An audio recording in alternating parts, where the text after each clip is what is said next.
सोचिए, अगर आप किसी से मिलते ही उसकी असली भावनाओं, छुपी हुई मंशाओं और गुप्त इरादों को समझ पाते, अगर आप उनके चेहरे के हाव भाव, बॉडी लैंग्वेज और बोलने के तरीके से जान सकते कि वे सच बोल रहे हैं या झूठ, क्या ये आपके रिश्तों, करियर और जीवन के हर पहलू को बेहतर नहीं बनाएगा? इसी गहरे राज को उजागर करती है पैट्री किंग की किताब read people like a book, जिसमें बताया गया है कि कैसे हम लोगों के इरादों और मानसिकता को समझ सकते हैं, कैसे उनके झूठ और सच्चाई को पहचान सकते हैं और कैसे उनके व्यवहार की भविष्यवाणी कर सकते हैं। आज की इस विस्तृत समरी में हम इस किताब के हर महत्वपूर्ण विचार को सरल और गहराई से समझेंगे और हर अध्याय के बाद रोजमर्रा की जिंदगी के उदाहरणों से इसे और आसान बनाएंगे। तो आइए इस ज्ञानवर्धक सफर की शुरुआत करें। अध्याय 1, लोगों को समझने की ताकत।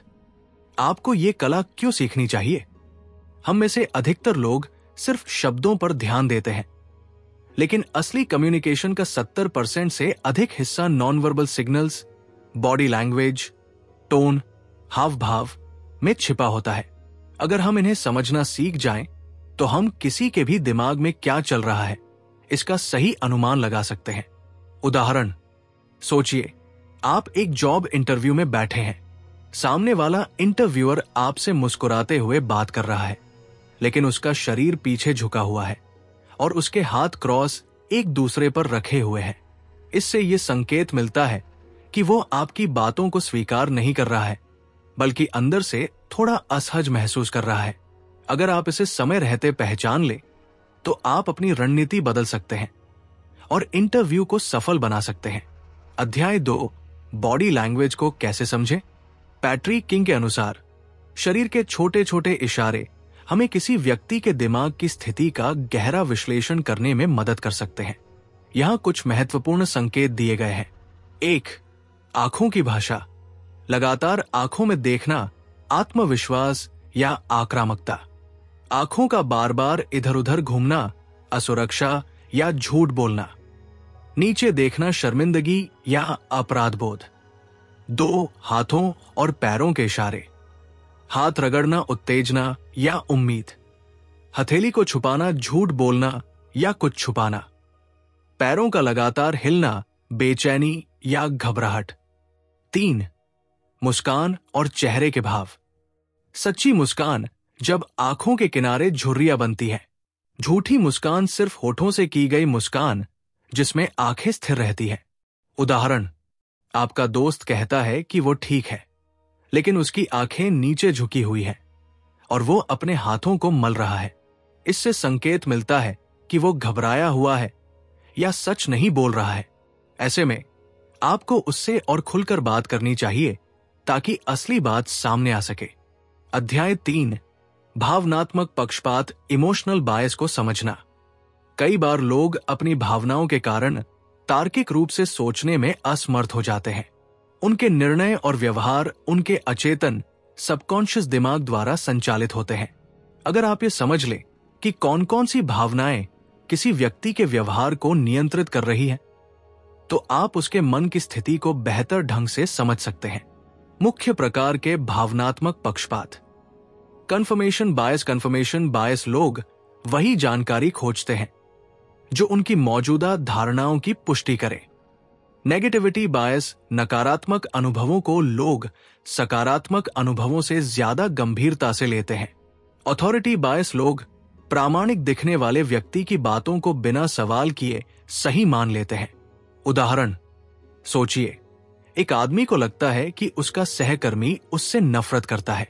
जब भी वो सहकर्मी उससे बात करता है, तो वो केवल उसकी नकारात्मक प्रतिक्रियाओं पर ध्यान देता है और सकारात्मक संकेतों को नजरअंदाज कर देता है।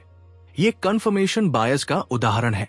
अध्याय 4, लोगों की छुपी इच्छाओं और मकसद को कैसे पहचाने। हर इंसान के पीछे एक मुख्य प्रेरणा मोटिवेशन होती है जो उसके कार्यों को संचालित करती है।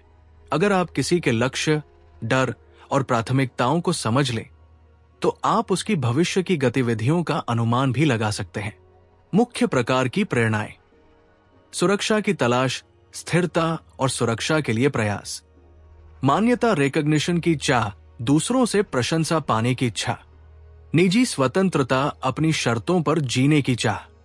उदाहरण, अगर कोई व्यक्ति हर समय देर रात तक ऑफिस में काम करता है तो ये दो चीजों की ओर इशारा कर सकता है। वो अपनी नौकरी बचाने के लिए संघर्ष कर रहा है, सुरक्षा की तलाश। वो प्रमोशन पाने के लिए खुद को सबसे मेहनती दिखाना चाहता है, मान्यता की चाह। अध्याय 5, झूठ को कैसे पकड़े। झूठे लोगों को पकड़ना एक महत्वपूर्ण स्किल है। कई बार लोग अपनी बॉडी लैंग्वेज से ही बता देते हैं कि वे सच नहीं बोल रहे। झूठे लोगों की पहचान करने के 5 संकेत। बात बदलना, अचानक विषय बदलना जब उनसे सीधा सवाल पूछा जाए। अनावश्यक विवरण देना, झूठ को सच साबित करने के लिए अधिक बातें जोड़ना। हाथ या मुंह को छूना बोलते समय बार बार अपने होठों को छूना या गला खंखारना। आवाज का टोन बदलना, सामान्य से ऊंची या नीची आवाज में बात करना।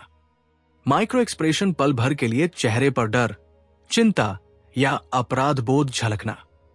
उदाहरण, अगर कोई आपसे कहता है मैंने तुम्हारा फोन नहीं लिया, सच में मुझे नहीं पता कि वो कहाँ है, और बार बार अपनी नाक या कान को छू रहा है, तो ये संकेत हो सकता है कि वो झूठ बोल रहा है। निष्कर्ष, खुद को बेहतर बनाएं और दूसरों को समझें। पैट्रिक किंग की ये किताब सिखाती है कि कैसे हम अपने चारों ओर के लोगों को बेहतर तरीके से पढ़ सकते हैं, उनके इरादों को समझ सकते हैं और उनके मनोविज्ञान की गहराइयों तक जा सकते हैं। अगर आप इन रणनीतियों को अपनी रोजमर्रा की जिंदगी में अपनाते हैं तो आप न सिर्फ एक बेहतर संवादकर्ता बन सकते हैं, बल्कि दूसरों की छुपी भावनाओं को भी समझ सकते हैं। अब आप बताइए, क्या आपको कभी ऐसा महसूस हुआ है कि कोई आपसे कुछ छुपा रहा है? कमेंट में बताइए। वीडियो को लाइक करें और चैनल को सब्सक्राइब करना न भूलें।